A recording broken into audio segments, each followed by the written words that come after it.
Cümleten selamun aleyküm hanımlar. Diva Patik YouTube kanalıma hepiniz hoş geldiniz. Bugün birlikte tek renk çok güzel, çok şık bir 5 şiş patik yapacağız.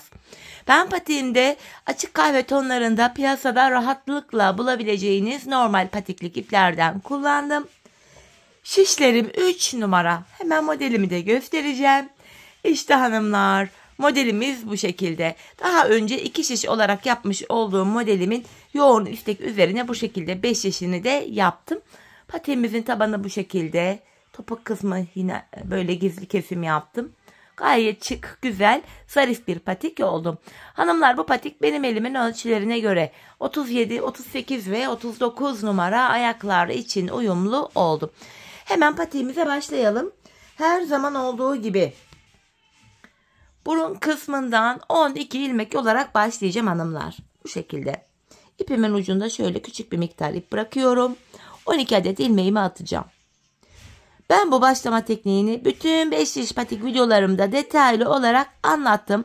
Şimdi sil baştan yeniden gösteriyorum. Sebebi şu: bu videoya ilk defa denk gelecek olan hanımların da kafaları karışmasın diye.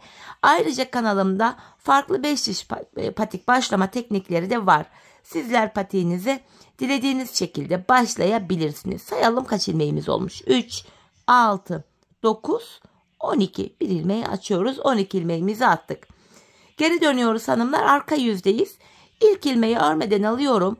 Arka yüzde diğer ilmeklerimi sırası ile ters olarak örüyorum.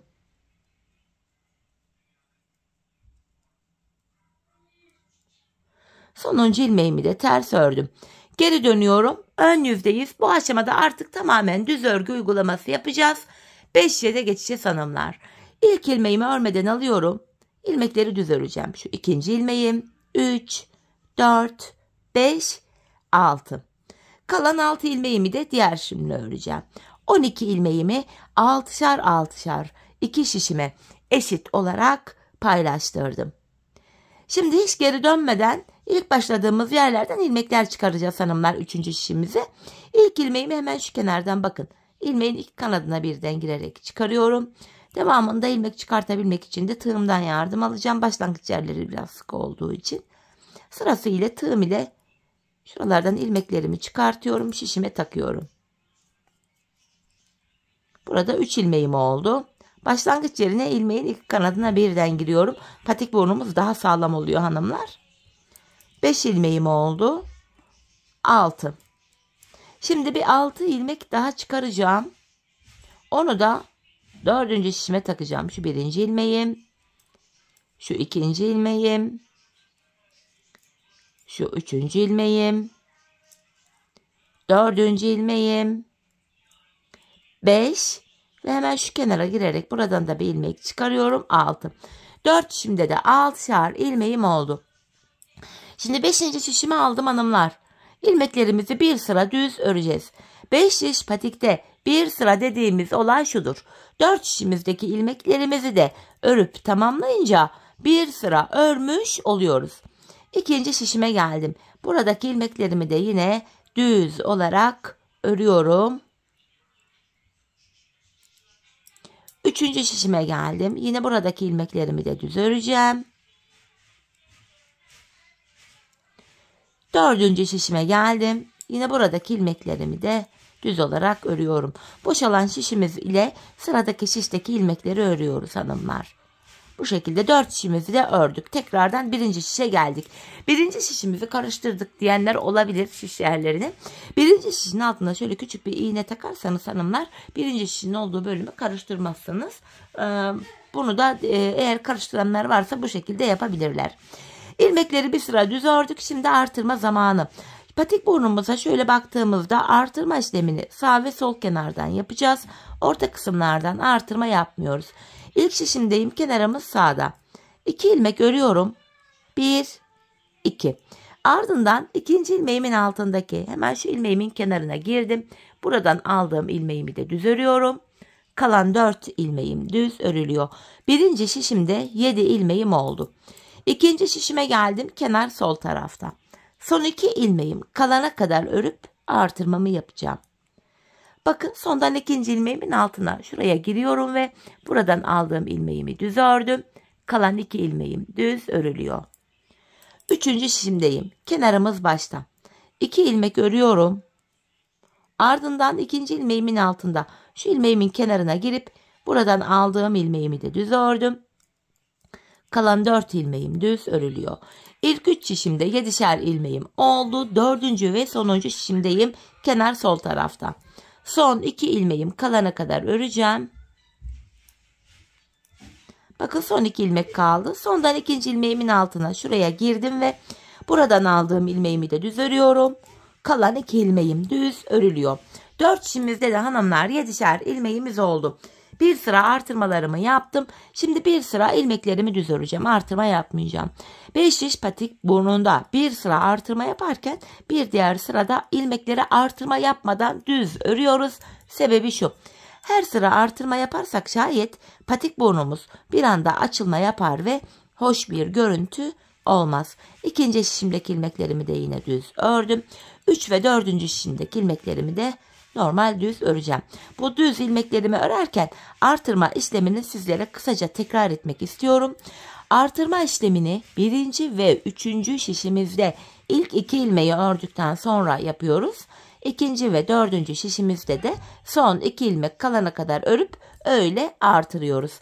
Evet hanımlar, ilmeklerimizi bir sıra düz ördüm. Şimdi tekrar artırma zamanı. İlk şişimdeyim. Kenarımız yine başta. 2 ilmek örüyorum. 1, 2. Ardından ikinci ilmeğimin altındaki şu ilmeğimin kenarına girdim ve buradan aldığım ilmeğimi de düz ördüm. Kalan 5 ilmeğim düz örülüyor. Böylece birinci şişimde 8 ilmeğim oldu. İkinci şişimdeyim. Kenarımız solda. Son 2 ilmeğim kalana kadar öreceğim. Sondan ikinci ilmeğimin altındaki şu ilmeğimin kenarına giriyorum ve buradan aldığım ilmeğimi de düz ördüm. Kalan 2 ilmeğim de düz örülüyor. Yine burada da 8 ilmeğim oldu. Üçüncü şişimdeyim. Kenar başta. 2 ilmek örüyorum.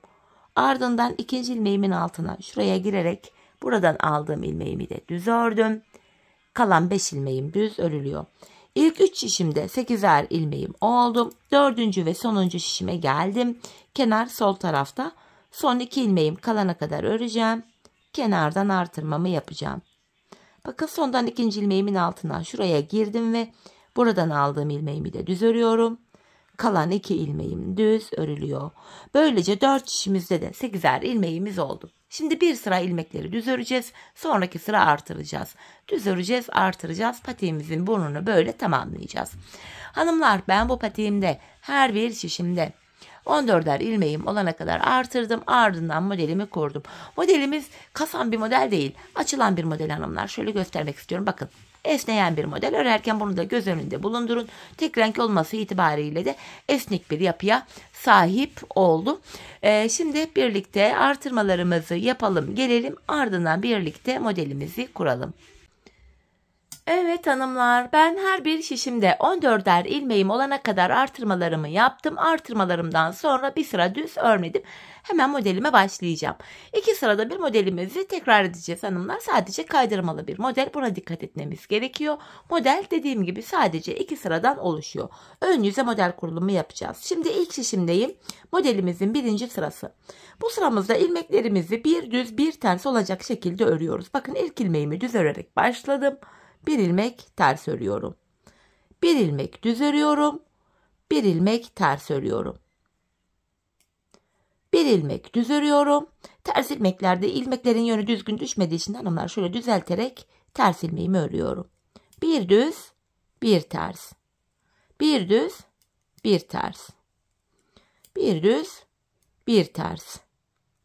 1 düz, 1 ters. İkinci şişimden devam edeceğim. En son ters örmüştüm. Yanına 1 düz, 1 ters, 1 düz, 1 ters ilmeklerimi örüyorum.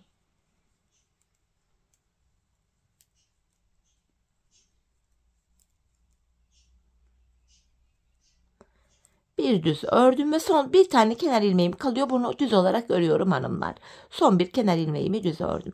Geldik patiğimizin tabanına. Patiğimizin tabanında model yok. Tabandaki ilmeklerimizi düz olarak öreceğiz. Taban ilmeklerimiz düz örülecek hanımlar. Tabanda yapılacak herhangi bir işlem yok. Videonun devamında artık taban düz olduğu için tabanı göstermeyeceğim. Taban bölümü keseceğim. Modelli tarafı göstereceğim. Bu aşamada sizler videoyu durdur, oynat yaparak patiğinizi örebilirsiniz. Buraları düz olarak örüyoruz. Evet hanımlar, tabanımızı tamamladık. Geldik ön yüze, modelimizin ikinci ve sonuncu sırası. Model 3 ilmek üzerine kuruluyor hanımlar. Bir düz, bir ters, bir düz ilmek üzerine. Bu 3 ilmeğe bakın.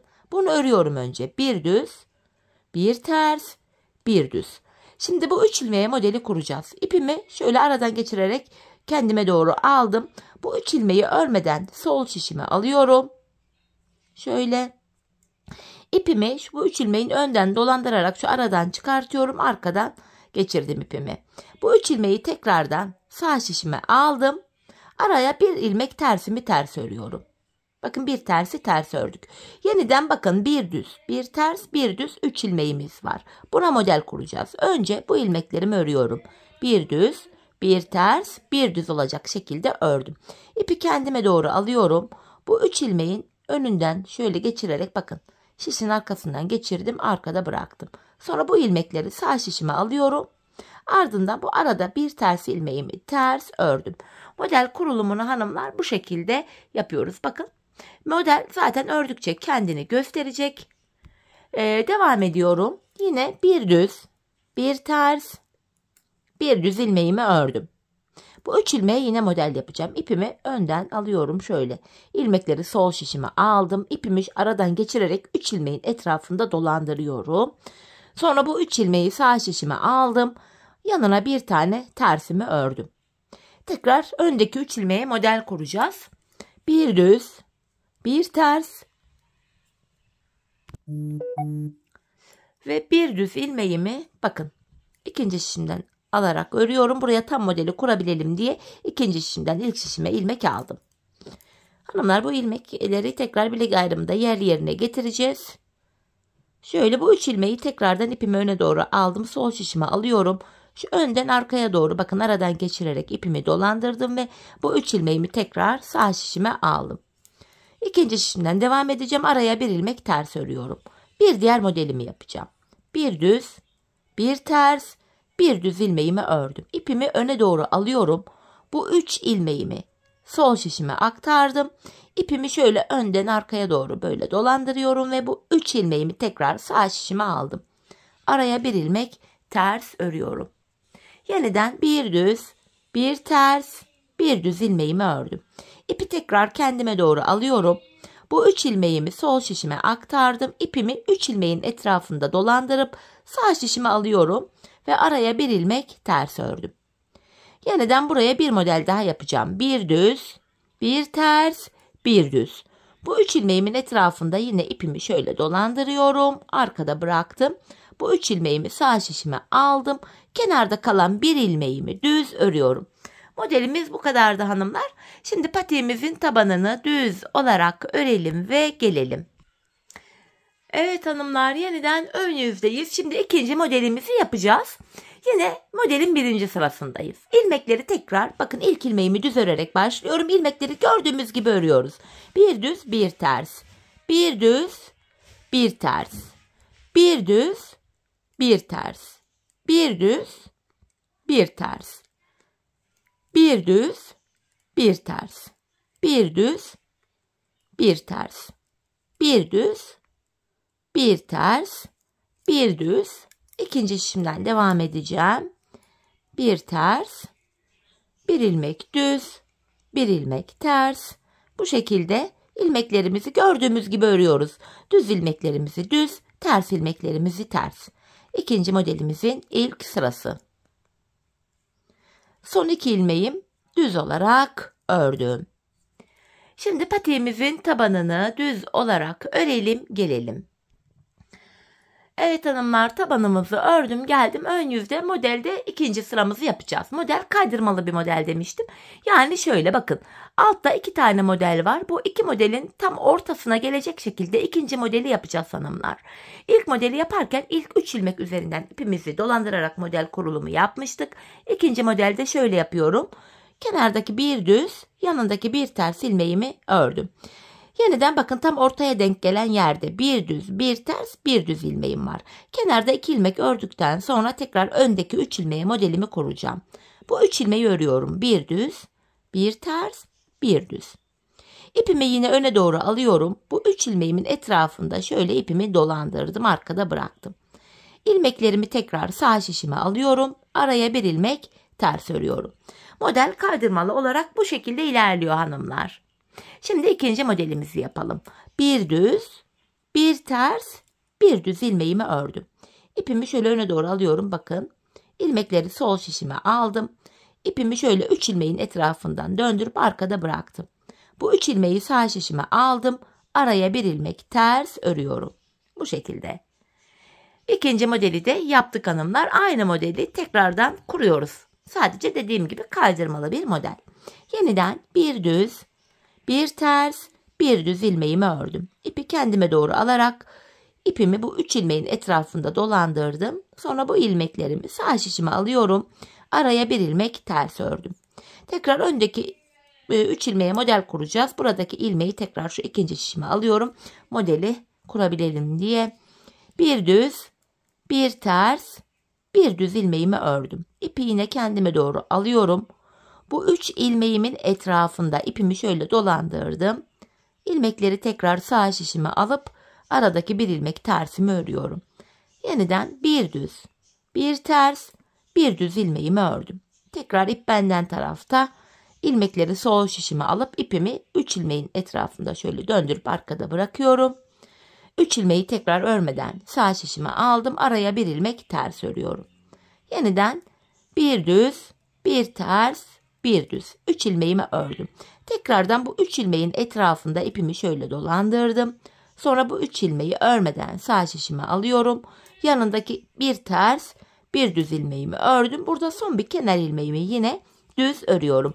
İkinci modelimizi de bu şekilde tamamlamış olduk hanımlar. Şimdi patiğimizin tabanını düz olarak örelim ve gelelim.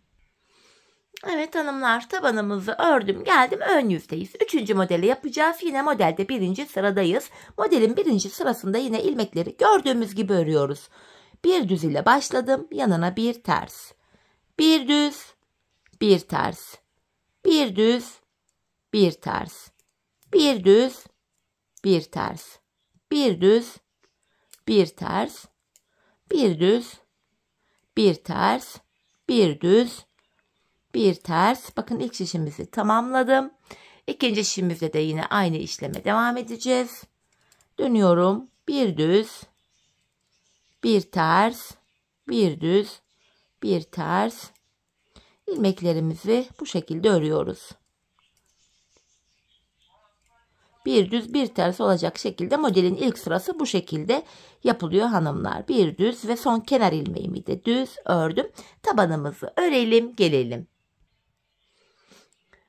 Evet hanımlar, tabanımızı ördüm geldim, ön yüzdeyiz. Üçüncü modelimizin ikinci sırasını yapacağız. İlk modelimizi ilk 3 ilmek üzerine kurmuştuk. İkinciyi de kenardan 2 ilmek örüp öyle yapmıştık. Şimdi tekrardan ilk 3 ilmek üzerine modeli kuracağız. Önden bir düz, bir ters, bir düz ilmeğimi örüyorum. Yine kaydırmalı bir model kaydırmaya devam ediyoruz bu şekilde. Bu 3 ilmeğimi ipi kendime doğru aldım. Sol şişime alıyorum ve ipi yine ilmeğin etrafında döndürdüm. 3 ilmeği tekrar sağ şişime örmeden alıyorum. Araya bir ilmek ters ördüm. Yeniden öndeki 3 ilmeğe model kuracağım. Bir düz, bir ters, bir düz. İpi yine bu 3 ilmeğin etrafında önden arkaya doğru döndürdüm. 3 ilmeği sağ şişime alıp bir ilmek ters örüyorum. Yeniden bir düz, bir ters, bir düz ilmeğimi ördüm. İpi yine bu 3 ilmeğin etrafında şöyle dolandırıp 3 ilmeği örmeden sağ şişime alıyorum ve yanına bir tane ters ördüm. Yeniden 3 ilmek öreceğim. Bir düz, bir ters, tekrar ikinci şişimden bir ilmek alıyorum. 3 ilmek oldu. Bunu düz ördüm. İp benden tarafta yine. Bu 3 ilmeğimi sol şişime alıp ipimi yine şöyle önden arkaya doğru dolandırdım. İlmekleri sağ şişime aldım. Aradaki bir ilmek tersimi ters örüyorum.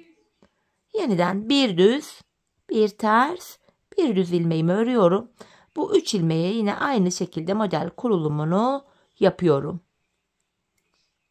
Tekrardan bir düz, bir ters, bir düz ördüm.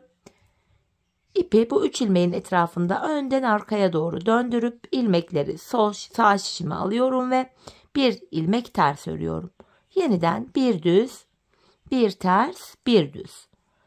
Tekrar ipimi bu 3 ilmeğin etrafında dolandırıp arkada bırakıyorum. İlmeklerimi sağ şişime aldım. Son bir kenar ilmeğimi düz örüyorum. Şimdi patiğimizin tabanını düz olarak örelim gelelim hanımlar. Evet hanımlar, tabanımızı ördüm geldim. İlk 3 modelimizi tamamladık. Şimdi 4. modeli de birlikte kuralım. Hani kaydırma olayı tam olarak anlaşılsın diye tekrar devam ediyoruz. Yine modelin 1. sırası, 4. modelin 1. sırası. İlmekleri gördüğümüz gibi öreceğiz. Bir düz, bir ters. Bir düz, bir ters. Bir düz, bir ters. Bu şekilde gördüğümüz gibi örüyoruz. Düz ilmeklerimizi düz, ters ilmeklerimizi de ters olacak şekilde modelin ilk sırasını yapıyoruz hanımlar. Bir düz ördüm en son. İkinci şişime geçiyorum. Burada bir ters, bir düz ilmeklerimi örmeye devam ediyorum.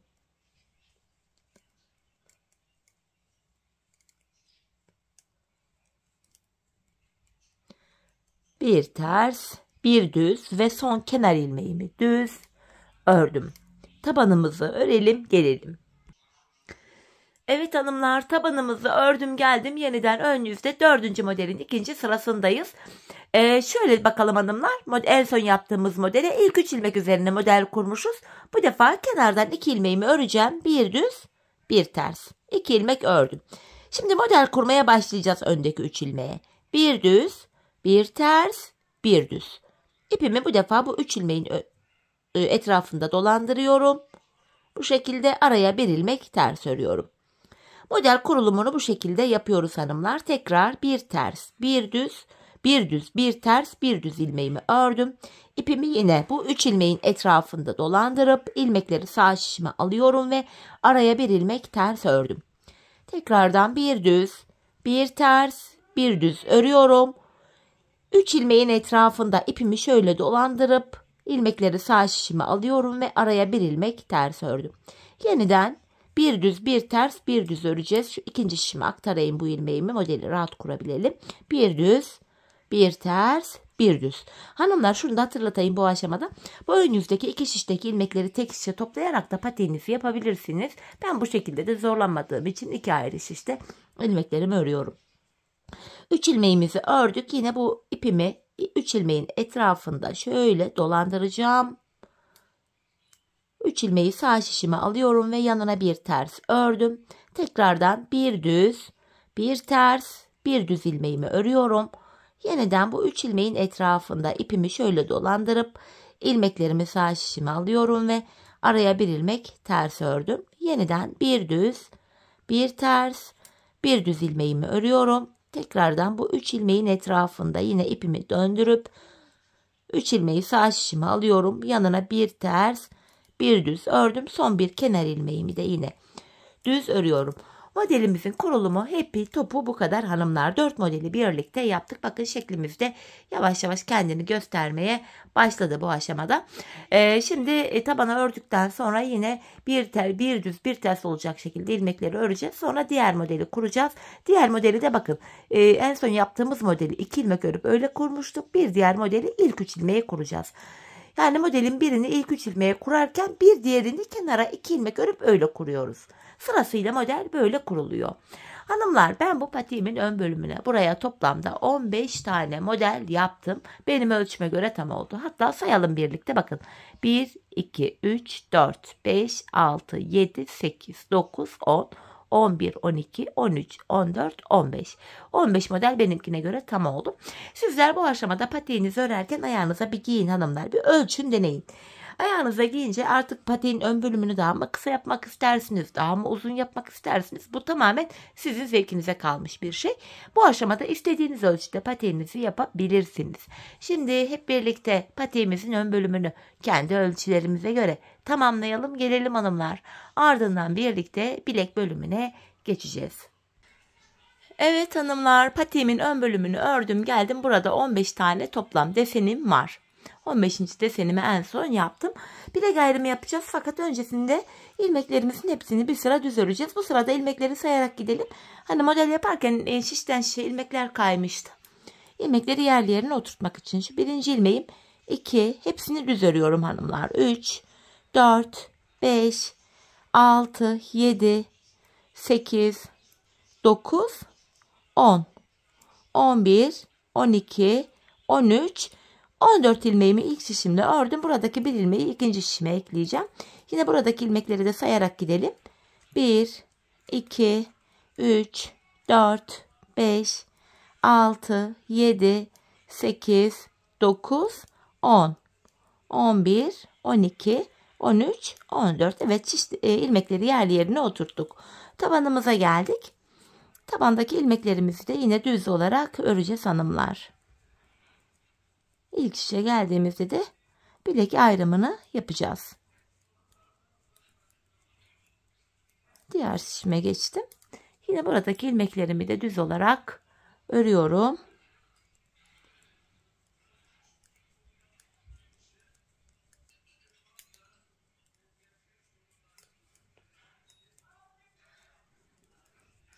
Evet hanımlar, bir sıra ilmeklerimizi ördük. Şimdi ilk şişimizdeyiz. Bilek ayrımını yapacağız. İlmeklerimi son bir ilmeğim kalana kadar yine düz olarak öreceğim. Yani 14 ilmeğim vardı. 13 ilmeğimi öreceğim hanımlar.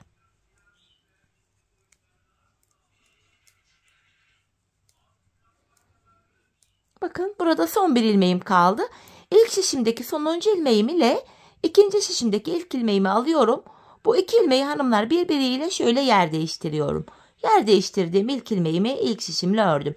Bilek ayrımında, yani burada ilmekleri yer değiştirerek örme sebebimiz şu: bilek ayrımı daha sıkı ve sağlam oluyor. Patiğimizin kenarlarına geldik hanımlar, yani bu bölüme. Patiğimizin şu kenarlarına ben 8'er ilmek haroşa ördüm. Örgümüzün hem ön hem arka yüzünde düz örgü örünce haroşa oluyor. Hem ön hem arka yüzde ters örgü örünce yine haroşa oluyor. Ben örgümüzün her iki tarafında ters örgü örerek haroşalarımı elde ediyorum. Şimdi ikinci şişimden devam edeceğim. İlk 8 ilmeğim haroşa düz örüyorum. Bakın 4 ilmek oldu. 5, 6, 7, 8 haroşa ilmeğimi düz ördüm. Bunları arka yüzde de yine düz öreceğim. Devamında gelen diğer ilmeklerimi de düz örmeye devam ediyorum. Hanımlar, patiğimizin arka bölümüne geçtik. Bu bölümde ön yüzde düz, arka yüzde de ters örgü uygulaması yapacağız. Sadece kenarlardaki 8'er ilmek haroşamızı haroşa olarak örmemiz gerekiyor. Bu şekilde ilmeklerimi ördüm. Taban bölüme geldim. Yine burada da ilmeklerimizi düz olarak örüyorum.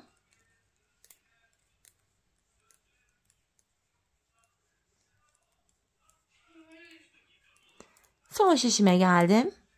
Buradaki ilmeklerimi de düz öreceğim hanımlar.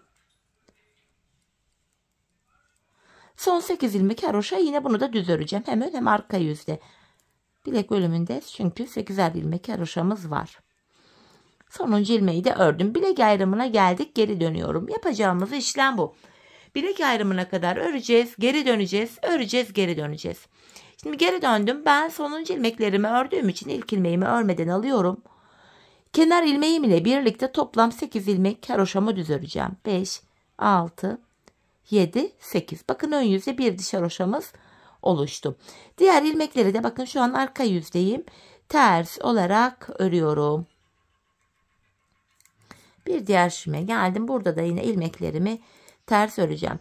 Patiğimizin arka bölümünde yapacağımız işlem hepi topu bu kadar. Bilek ayrımına kadar öreceğiz, geri döneceğiz, öreceğiz, geri döneceğiz. Ön yüzdeysek eğer düz örgü, arka yüzdeysek de ters örgü uygulaması yapacağız.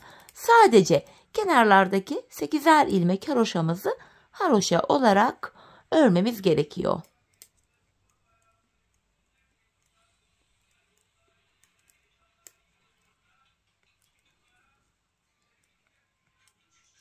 Son şişime geldim.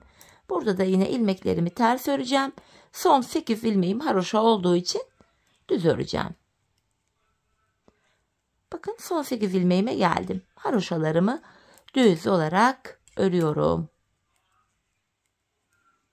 Yine sonuncu ilmeği de ördüm. Bilek ayrımına geldik. Geri dönüyorum. İşlem bu hanımlar. Bilek ayrımına kadar örüyoruz. Geri dönüyoruz. Örüyoruz. Geri dönüyoruz. Yine ön yüzdeyiz. 8 haroşamı düz öreceğim.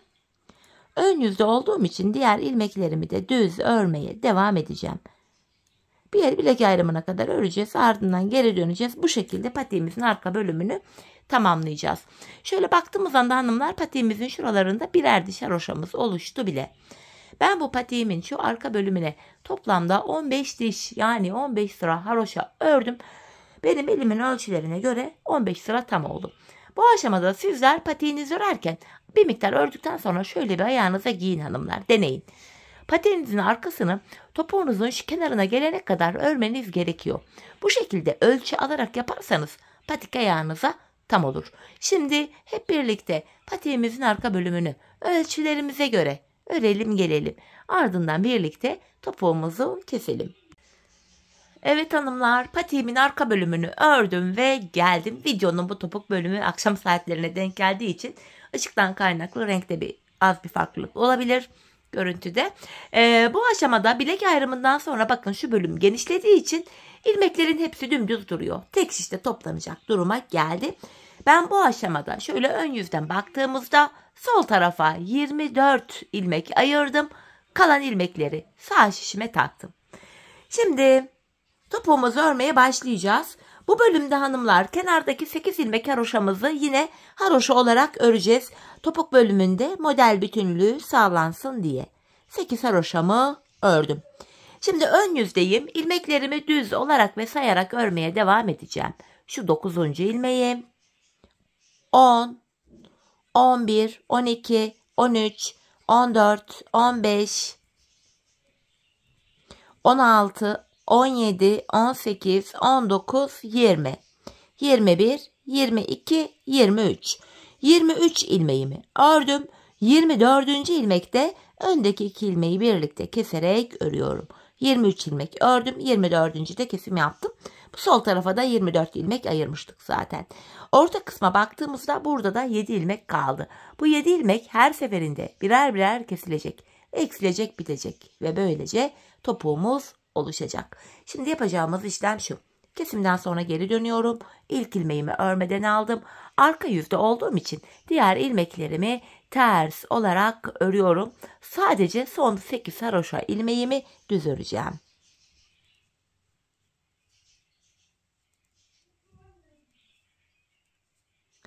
Son 8 ilmeğime geldim. Haroşalarımı düz olarak örüyorum.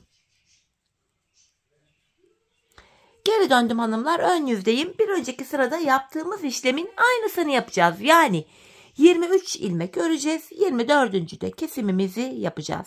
Yine 8 haroşamı düz örüyorum.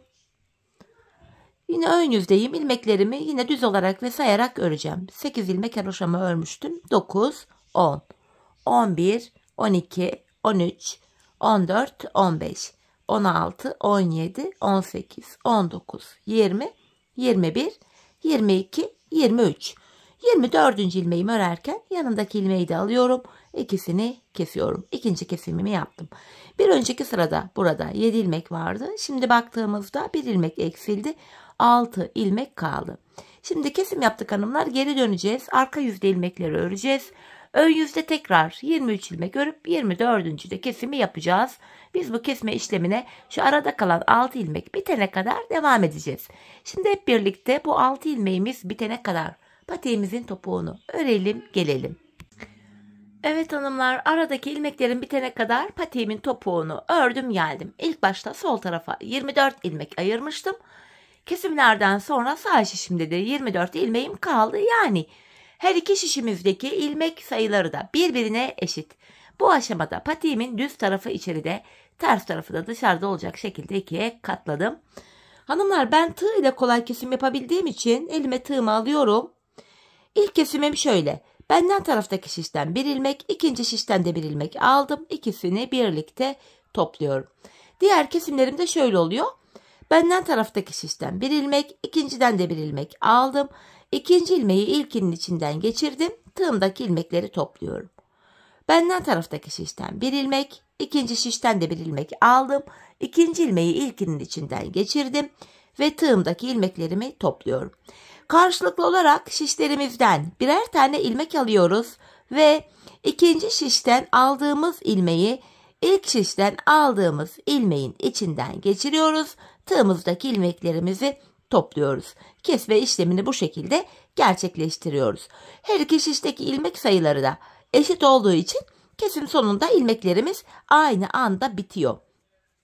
Ve her iki patiğimizin topuğu da aynı yöne, aynı şekilde kesiliyor hanımlar. Tek taraflı bir kesim oluyor. Bu şekilde sırasıyla ilmeklerimizi kesiyoruz. Benden taraftaki şişten bir ilmek alıyorum. İkinci şişten de bir ilmek alıyorum. İkinci şişten aldığım ilmeği ilk şişten aldığım ilmeğin içinden geçiriyorum ve tığımdaki iki ilmeği topluyorum.